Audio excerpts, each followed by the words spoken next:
Hello everybody, welcome back to the Wednesday follow-up video where we answer all your questions and comments from the Saturday video, and Saturday was building the trusses, or trusters, or raftuses, or whatever you guys named them.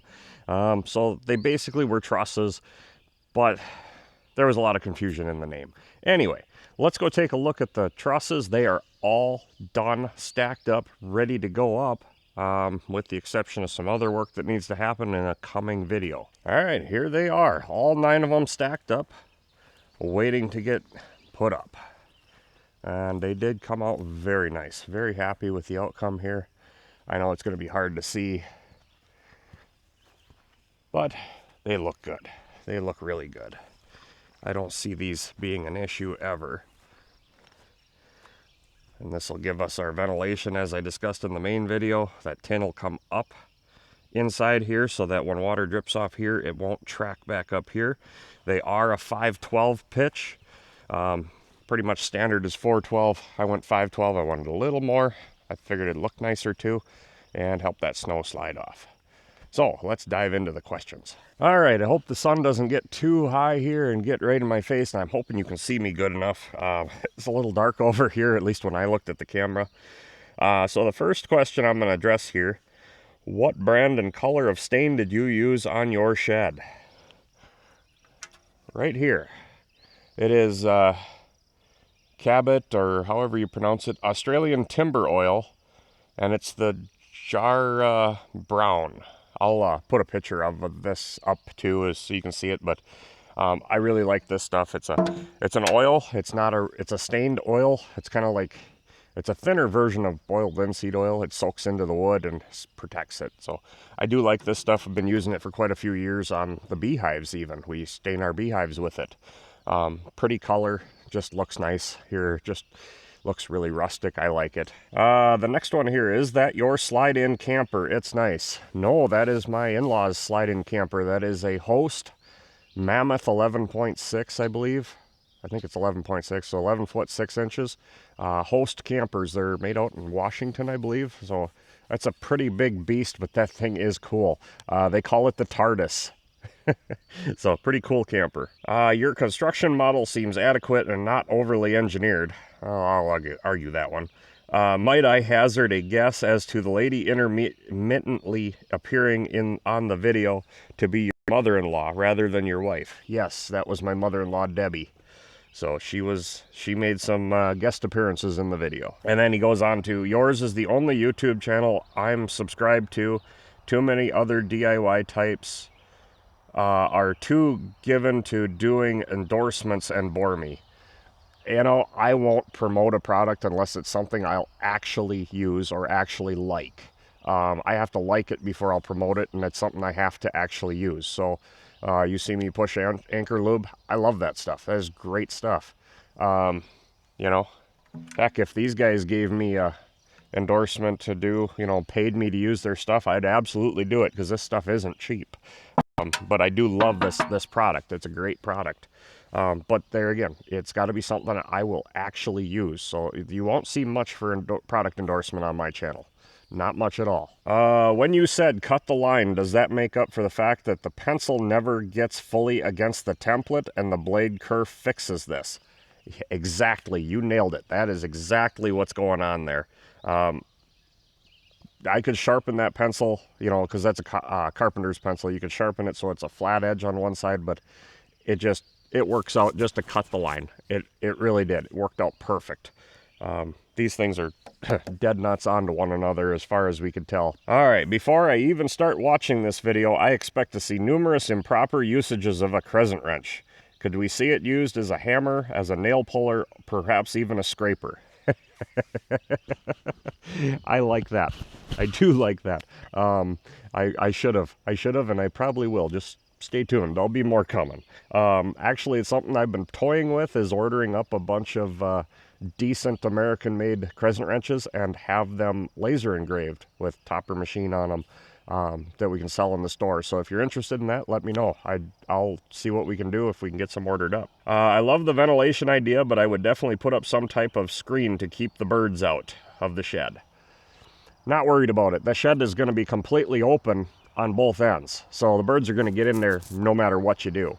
So I'm not worried about that. In fact, it gives the birds a place to live that isn't under my truck, under the hood of the tractor, under the hood of the air compressor, you know, in the stupidest places possible. I'd rather the birds nest up in the shed than in, you know, the equipment. I had a bird's nest up under the hood of the Super M, didn't know about it, and I cooked the babies.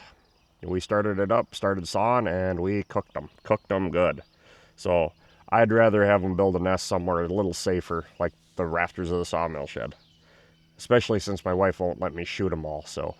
Great video as always, Josh. Do you need planning permission to build your sawmill shed?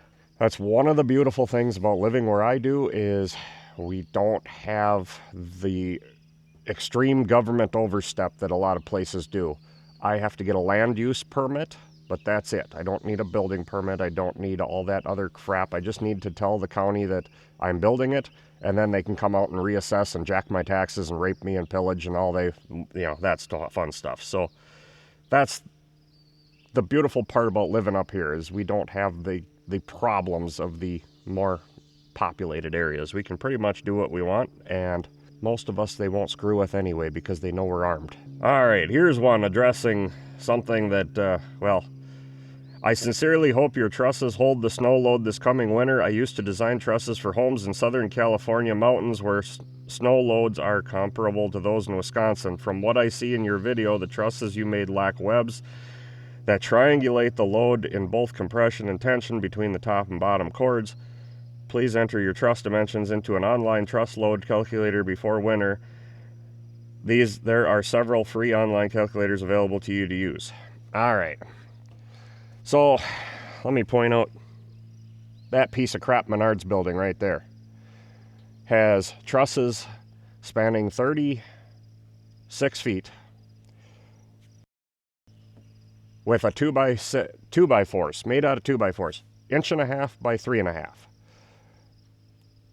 That building, 8-foot spacing, has held up in the snow, surprisingly. I'm going with full 2x8, full 2x6.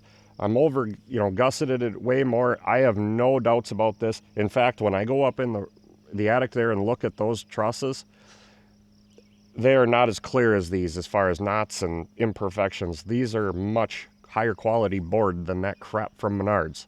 So I have no fears here. We're way overbuilding this thing. So there is no doubt in my mind that this is going to hold up long term. We had another one that talked about a truss simulator where you can enter and all that info. And like I said, definitely not going to be an issue here, especially with a tin roof. Most people are designing for shingles. The snow just hangs there. It doesn't slide. Tin roof, it'll slide off. This is a steeper pitch. No, this is way more than adequate for what snow load we get here. And if it falls down, so what? So what? I start over, right? Make some better videos. All right, nice work and certainly worth the time to set up a jig build. Might be interesting to see how much money it would have cost to buy the amount of quality timber from the box store at today's prices. I started digging into this one, and the lumber itself, the 2x8 and the 2x6s, weren't terrible. The plywood I bought from Arrow, which is not Menards, it's a much higher quality, a significantly higher quality. And the 1x we sawed here, so 1x6s that would have bought at, Menards, the low-end crap store. I would have been about $300 a piece into these trusses to build them, using them, versus us sawing them ourselves and using our own wood and having full dimensional lumber, not that plain down garbage that, you lose so much. And how clear this is, knots and stuff. It's graded well above that crap you buy in the store. So this was the smarter option. And I wanted to basically do it all myself. I didn't want to spend any money. All right, and one more question here. The old timers always said your sawmill wasn't accurate if it didn't have a roof. How much will this change your accuracy? None. I've been sawing without a roof for years, and we have seen zero issue unless it's really, really hot and the sun is shining really hard. That the only time we see an issue is when, like I said, really hot and the sun is shining, hitting that blade, and it'll start to wobble. That's because it's getting hot, and we just don't saw it those times. So no, having a roof isn't going to change a thing. These old timers, I think a lot of it is they wanted a roof over it because they didn't want to be in the sun. They didn't want to be in the rain. They didn't want to be in the heat. The mill don't seem to care other than that blade, and just got to watch it. You know, you start to see it, call it a day. Not a big deal. So otherwise, the accuracy of that mill, I have had zero changes in the way that thing is set up, the way it's cutting, nothing. This thing cuts absolutely perfect, so no, it's not going to change a thing. It's just going to be more comfortable for us. Well, I hope that answered all the questions, and if I sound a little bit off, it's because my allergies are bad. We've got finally getting some rain, and things are blooming, and it's getting crazy here. But the one thing I mentioned in the beginning of the video is a change that has to happen, and it'll be an upcoming video, but you happen to notice how the building doesn't line up there. Yeah, we need to support another rafter out there. The original plan was to run the last, truss here, and then build a little awning comes out over there to make up the difference so that I'm covered at the Sawyer station. But I decided to extend the building and put a full truss out there. So that will be an upcoming video. So I have a plan. It's all in the works, and hopefully it'll go well. And another upcoming video will be this. This is a big white pine log we're gonna saw, so this will be the biggest log I've ever sawn. I believe it's over 30 inches. I'll have to get a tape measure out and find out, but this will be the biggest one I've ever sawn. So stay tuned for that.